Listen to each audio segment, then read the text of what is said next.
10 tanda-tanda kiamat besar yang disebutkan oleh Nabi SAW. Assalamualaikum warahmatullahi wabarakatuh.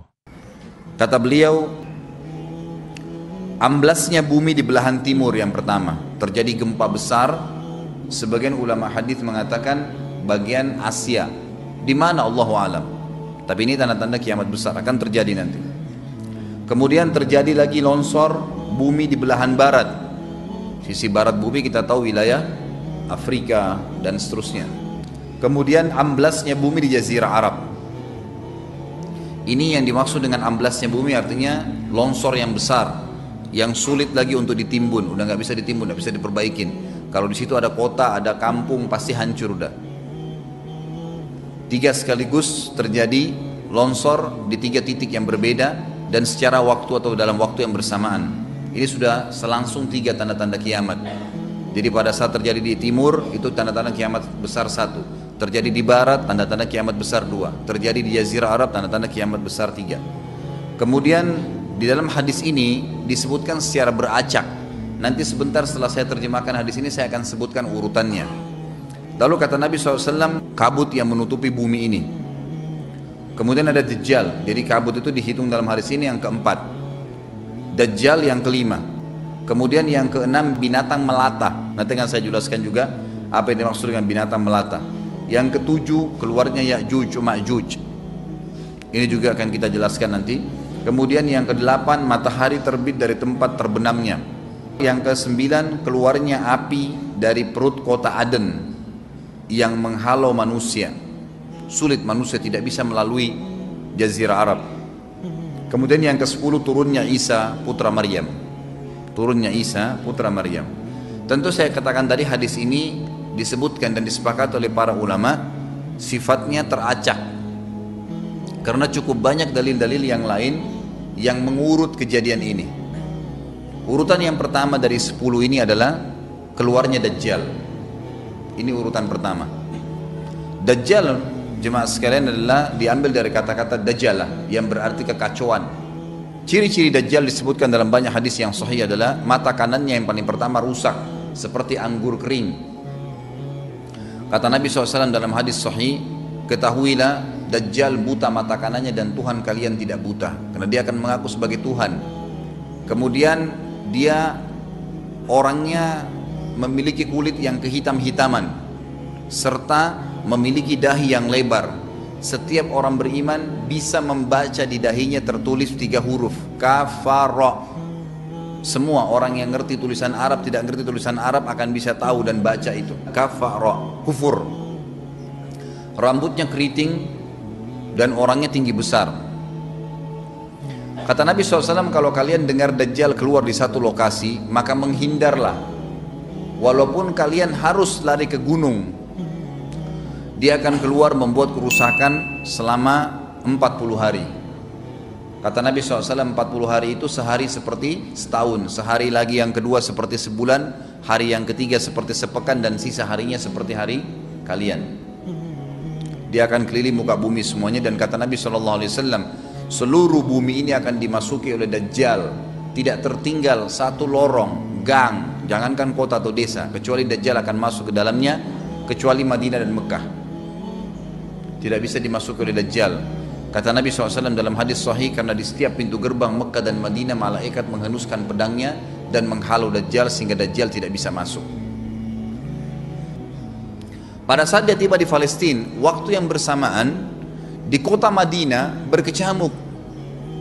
Kaum muslimin sepakat semua keluar untuk mengejar Dajjal dan membunuhnya. Keluar dari kota Madinah satu orang yang namanya seperti namanya Nabi Muhammad SAW, Muhammad bin Abdullah, dan dia dari turunan Nabi SAW juga. Dan orang ini punya julukan Mahdi, dikenal dengan Imam Mahdi. Inilah tanda-tanda kiamat yang kedua. Pada saat dia tiba di Mekah, dibaiatlah oleh banyak kaum muslimin, tidak disebutkan jumlah pasukannya, maka terbentuklah pasukan jihad yang mengejar Dajjal menuju ke Palestina. Lalu keluar tanda-tanda kiamat 3, langsung berentetan semua. Tanda-tanda kiamat besar yang ketiga adalah pada saat pasukan Imam Mahdi dengan pasukan jihad itu tiba di Darul Baydha namanya.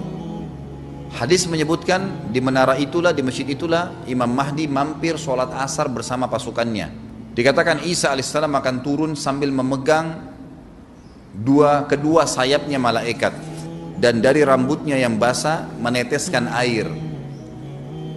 Maka dia pun turun, lalu kemudian dia masuk, dan orang-orang pada saat itu mengenalnya kalau dia adalah Isa, dan mereka sudah tahu ini masanya keluarnya Dajjal, ini Mahdi sudah ada. Mereka tahu akan turun Isa, sudah ada informasi seperti saya sampaikan ke Bapak Ibu sekarang.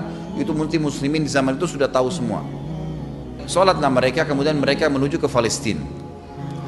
Ringkas cerita adalah Nabi Isa alaihissalam akhirnya tiba dengan pasukan mujahidin di depan pintu gerbang Babulut. Dajjal mengatakan, bukakan pintu gerbang, mereka tidak akan mampu melawan kita karena pasukannya mereka banyak memang. Maka Dajjal dengan sombongnya menunggu di depan pintu gerbang. Pada saat dibuka, Dajjal kaget melihat ada Isa alaihissalam. Dan pada saat itu kata Nabi SAW, Dajjal faham kalau sudah tiba ajalnya. Begitu melihat Isa alaihissalam, dia lari dan badannya sambil meleleh di depan para pengikutnya. Pada saat Dajjal mati, pengikutnya pada ketakutan semua. Mereka anggap Dajjal Tuhan, mereka anggap Dajjal orang yang perkasa lah, orang yang kebal lah, beragam macam kelebihan. Mereka kaget pada saat mati, maka bertebaranlah mereka dan akhirnya mereka sembunyi di bawah pohon dan di atas batu. Kemudian batu dan pohon akan memberikan penjelasan, hai muslim ini Yahudi, bunuhlah. Maka dibunuhlah pada saat itu mereka. Lalu Nabi Isa alaihissalam memimpin di muka bumi, dan kata Nabi SAW, pada saat itu Islam, agama Islam yang dibawa oleh Nabi SAW akan masuk ke semua rumah di muka bumi, gak tersisa.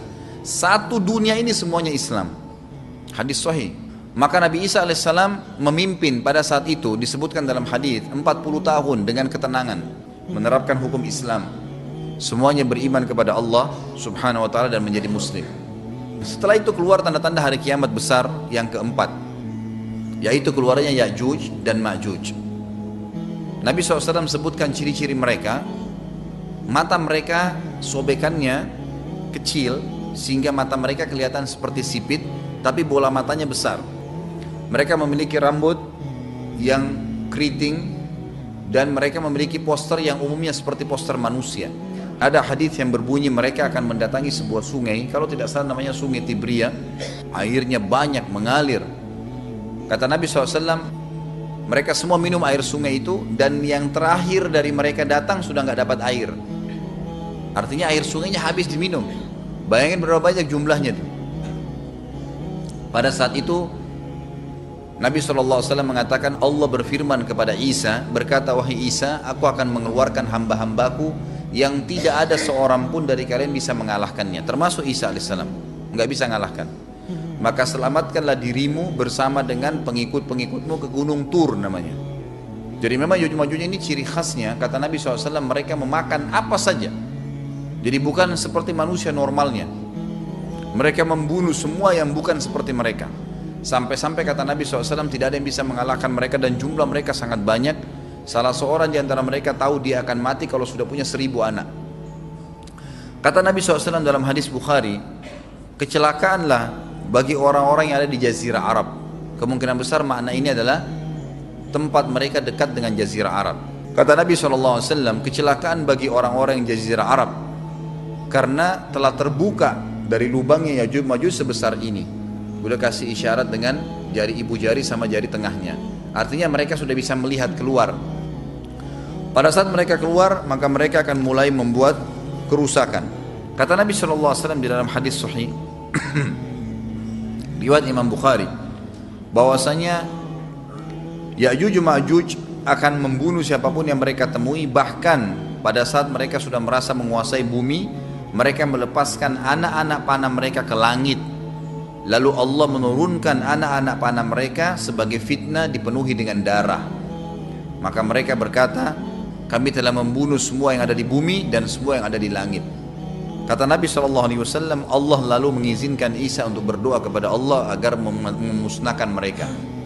Maka Isa alaihissalam pun akhirnya berdoa, meminta kepada Allah subhanahu wa ta'ala agar mereka semua dimusnahkan.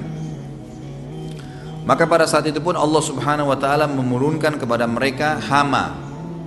Sebagian hadis menyebutkan serangga kecil seperti cacing, banyak sekali yang menimpa tubuh-tubuh mereka. Setiap orang satu. Dan itu membuat mereka mati. Kemudian setelah itu Isa alaihissalam memimpin lagi di muka bumi sampai beliau meninggal. Setelah Isa alaihissalam meninggal, kembali lagi sebagian besar manusia berbuat kekufuran. Maka Allah subhanahu wa ta'ala keluarkan tanda-tanda kiamat besar yang kelima. Yang kelima ini adalah keluarnya hewan atau binatang melata. Binatang melata ini disebutkan dalam hadis yang sahih riwayat Bukhari, bahwasanya Allah SWT akan keluarkan, tapi tidak disebutkan dari bumi mana dia keluar. Dia akan keluar hewan melata yang bisa berbicara seperti manusia dan badannya dipenuhi dengan bulu. Allahu a'lam bagaimana. Kemudian dia datangi orang-orang yang kufur tersebut dan menasihatin dan mengingatkan mereka. Yang tidak mau beriman, dalam hadis dikatakan dicap oleh hewan tersebut. Allahu a'lam dicap seperti apa, sehingga ketahuan mana yang kafir, mana yang beriman. Terus dia keliling di muka bumi tapi tidak disebutkan berapa lama. Lalu kemudian Allah lenyapkan si dabbah ini. Kemudian datang tanda-tanda kiamat yang ke-6. Tanda-tanda kiamat yang ke-6, 6, 7, 8. Itu berentetan semua. Longsor besar di timur, di barat, dan di jazirah Arab. Ini tanda-tanda kiamat terjadi serentak. Sudah 8. Kemudian terjadi yang ke-9, keluarnya api dari negeri atau dari kota Aden. Kota Aden ini di Yaman ya.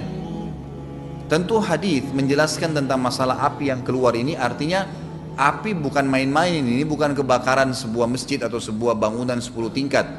Api ini bisa menghalau manusia untuk jalan karena panasnya. Sebagian riwayat menjelaskan api tersebut akan berdiri seperti gunung yang besar dan dari seluruh pelosok dunia bisa kelihatan. Kita bisa bayangkan bagaimana itu. Yang akhirnya akan menggiring atau menghalangi orang-orang untuk jalan, susah. Sebagian ulama hadis mengatakan mereka nggak bisa jalan, tidak bisa ada penerbangan, tidak bisa ada orang jalan karena panasnya bumi ini dari api tersebut. Dan itu memang kemungkinan besar akan keluar satu waktu, Allahu a'lam kapan. Dan yang terakhir tanda-tanda kiamat sebelum ditiup sangkakala adalah terbitnya matahari dari tempat terbenamnya. Dan ini sudah terakhir sekali. Makanya kata Nabi SAW, taubat akan diterima sebelum matahari terbit dari tempat terbenamnya. Artinya selama yang lain itu masih ada, masih bisa taubat. Kalau sudah itu sudah sulit. Ini tanda-tanda kiamat. Sebagian ulama memasukkan tanda-tanda hari kiamat kecil, ada yang masukkan tanda-tanda kiamat besar. Ada dua hal. Yang pertama itu adalah keluarnya Dzu Suwakatain. Ada orang dari negeri Habasyah dikenal dengan Dzu Suwaka. Dzu Suwaka ini sak artinya betis. Diberikan julukan Dzu Suwaka karena betisnya sangat kecil.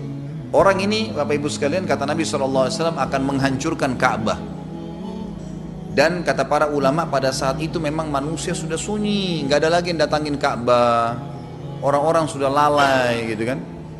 Keluarlah orang ini. Makanya sebagian ulama masukkan dia tanda-tanda kiamat sebelum terbitnya matahari dari tempat terbenam. Ditambahkan ini yang ke-11 gitu. Atau ini yang ke-10, terbitnya nanti kiamat yang ke-11. Kata Nabi SAW, dia akan mencabut batu-batu Ka'bah satu persatu sampai rata dengan tanah. Dan saya sedang dilihatkan oleh Allah sekarang bagaimana pada saat dia mencabut batu itu. Hadis sahih riwayat Bukhari Muslim. Yang terakhir, yang kedua, yang berhubungan juga dengan tanda-tanda kiamat, ada yang memasukkan kiamat kecil, tapi ini lebih dekat dengan kiamat besar. Orang yang terakhir meninggal itu adalah orang dari asli suku Madinah yang sedang mengembala kambing. Kata Nabi SAW, orang yang terakhir meninggal dari kalian kalangan manusia, semua orang sudah mati, tinggal dia sendiri, tapi dia nggak tahu. Dia lagi mengembala kambing, kemudian dia masuk dengan gembalanya ke kota Madinah, ditemukan semuanya tidak ada kehidupan, nggak ada orang, nggak ada binatang, nggak ada apa-apa, tinggal dia sendiri. Pada saat dia meletakkan telapak kakinya di kota Madinah, maka pada saat itu dia meninggal. Dan inilah manusia terakhir meninggal sebelum ditiup sangkakala terakhir. Allahu a'lam.